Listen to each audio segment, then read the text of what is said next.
Hurricanes, wildfires, dying coral reefs. Climate change has been blamed for all sorts of global problems. The UN wants to solve it with heavy taxes. And the Green New Deal has about a $3 trillion price for what they want to do. But is there another way? Take a look.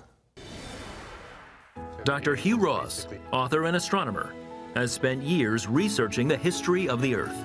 When it comes to climate change, he believes you don't have to pick a side on the issue.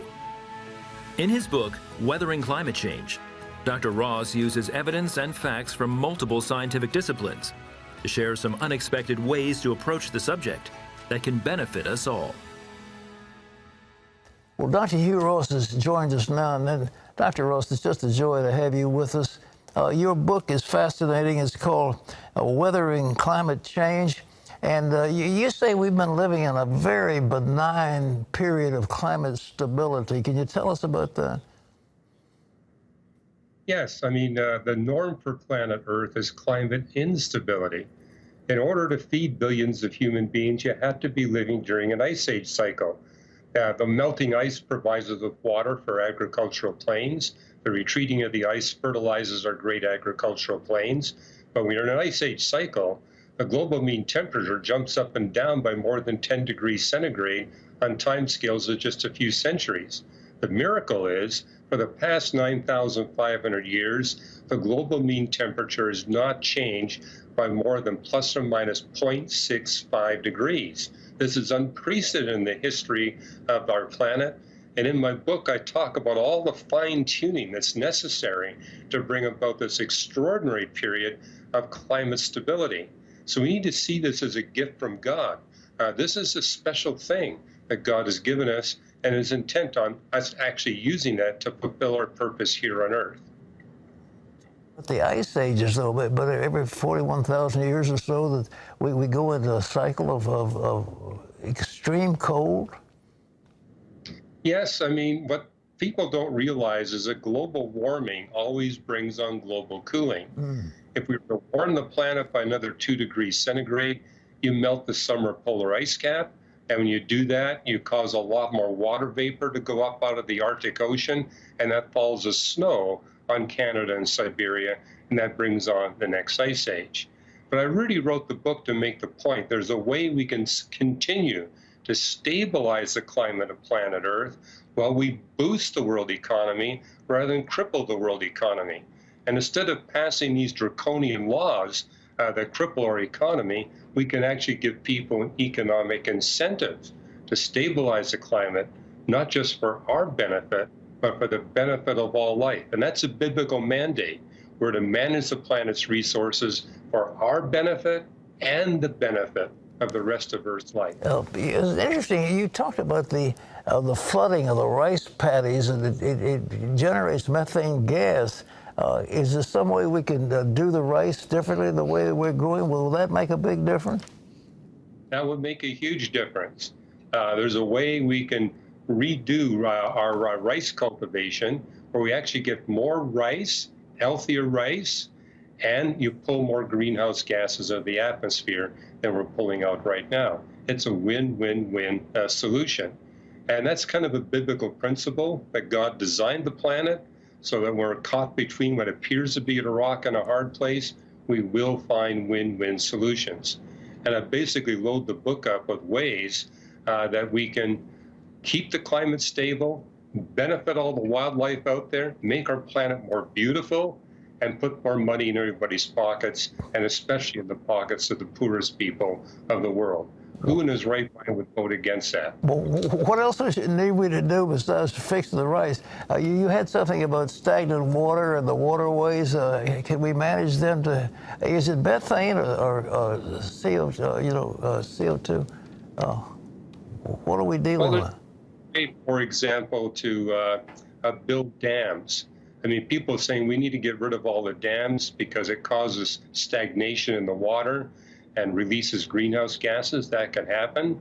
But there are ways we can build dams where we actually have less stagnant water, actually create cleaner water for the wildlife, and you produce more electricity. Again, it's a win-win solution. Well, what about the NOx? I mean, nitric oxide, where does that come from? And that's more difficult to get rid of than the methane. Well, that's an important point you're bringing up, Pat, is that there's all this focus on carbon dioxide. That's one of 4 major greenhouse gases we need to be paying attention to. And if we put all of our focus on carbon dioxide, we can wind up putting more methane and nitrous oxides in the atmosphere. And people are overlooking black carbon soot. I mean, one reason why Canada is warming as rapidly as it is not so much carbon dioxide, it's all that black carbon soot being wafted up from India and China and being deposited there on the snow. And that's one of the points I make in the book. Global warming is a complex issue. We need to look at it from a multi-scientific disciplinary perspective and look for ways that we can solve these problems in a way that motivates people economically. I mean, I'm opposed to actually having the government pass these laws. It's so much easier. I mean, if you pass the laws, that basically gets people panicking. And that means you're going to have unintended consequences. If we can give people a simple, straightforward economic motivation, we won't have to pass these laws. What motivation would you give them? Well, for example, one thing I suggest is we could give the sub-Saharan peoples all the kerosene they want to burn as they see fit on the condition they help us replant the Sahara Desert. We could literally shrink the Sahara Desert down to 1/10 of its current size. It can now become a location where we're growing grains that would soak up huge quantities of greenhouse gases and provide significant income for those North African people, and it would restore the habitat for the wildlife there. And that could be done in the Gobi Desert. It could be done in any desert that we human beings have expanded. Well, you pointed the Romans used to get their grain out of the Sahara. I remember the Sahel was growing, and we got together, and I think we planted, I believe it was 3 million trees. It was like 10 miles of trees in the Sahel. But it's very inexpensive to plant those trees. Well, it's something we could do with our own forests. I mean, a lot of our national parks and forests, we don't allow the lumbering companies to come in. Consequently, the old large trees die, and when they die, they decay and release greenhouse gases to the atmosphere. We'd be better off letting the lumbering companies come in and selectively harvest those old trees that are in danger of dying, and that's where you make your most money because they're really big trees. You plant them, replant them with young trees. They grow 2 to 4 times faster than the old trees, which means you're pulling 2 to 4 times as much greenhouse gases out of the atmosphere. The forest is going to look a lot prettier for the tourists.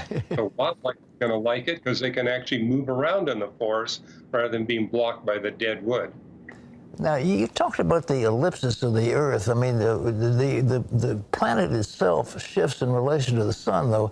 There's more than just what we do on Earth, isn't there?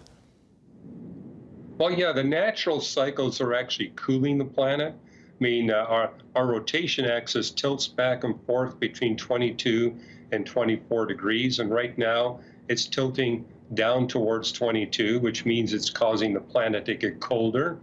The miracle of the past 9,500 years, we've had several natural cycles cooling the planet, and normally it would cool it by about 10 degrees centigrade, which would drop us into an ice age. But the climate temporarily stabilized. And with that stabilization, humans launched civilization, and that launch caused a warming effect. And for 9,500 years, the warming by human activity has perfectly counterbalanced the cooling from the natural cycles. So you got fine-tuning on the natural stuff as well as on the human activity. It's only the past 70 years that's gotten out of balance, but again, I argue there's a way we can correct that. Well, it's so encouraging. Well, you've talked about the Tibetan ice sheet, you talked about Antarctica, you talked about Greenland. Now, there's certain big ice areas that would balance the global warming. Is that right? Well, the miracle is that we have the sun warmer than it's ever been in the history of the Earth. And for 90% of Earth's history, we've had no ice at all. And yet we got ice today when the sun is brighter than it's ever been in life's history. But one reason why is the Tibetan Plateau has been getting higher and higher. The Indian subcontinent crashed into Asia that lifted up the Tibetan Plateau to such a high elevation that snow and ice began to form. And today, that's the third largest store of ice on planet Earth. And because it's close to the equator, it reflects sunlight 4 times more efficiently than ice over Antarctica and ice over Greenland. And so that explains why we got this store of ice we can use to support our agriculture, and why we can have a stable climate when the sun is as bright as it is. And incidentally, you only get the solar luminosity stability that makes civilization possible when the sun is at its current luminosity. Well, you basically are saying God has set the world in a particular orbit, and the climate is ideal for the growth of human beings, and it's only a proliferation of humans in the last, few decades, huh? Well, I've been writing in my books that literally everything we see and measure about the universe, Earth, and what's going on planet Earth and Earth's life, all of it is fine-tuned to make possible the existence of billions of human beings, where we have the technology and the civilization that these billions can hear the gospel message and respond to what God is offering. The whole universe was designed to make that possible. This period of climate stability we're in right now is designed to make that possible. God wants billions to receive redemption from him and enter into an eternal loving relationship with him. Man, that's a marvelous message. God bless you. This book is called Weathering Change, A Fresh Approach. You want to get a copy of it wherever books are sold. Dr. Hugh Ross, isn't that interesting? It's fascinating. I love what he has to say.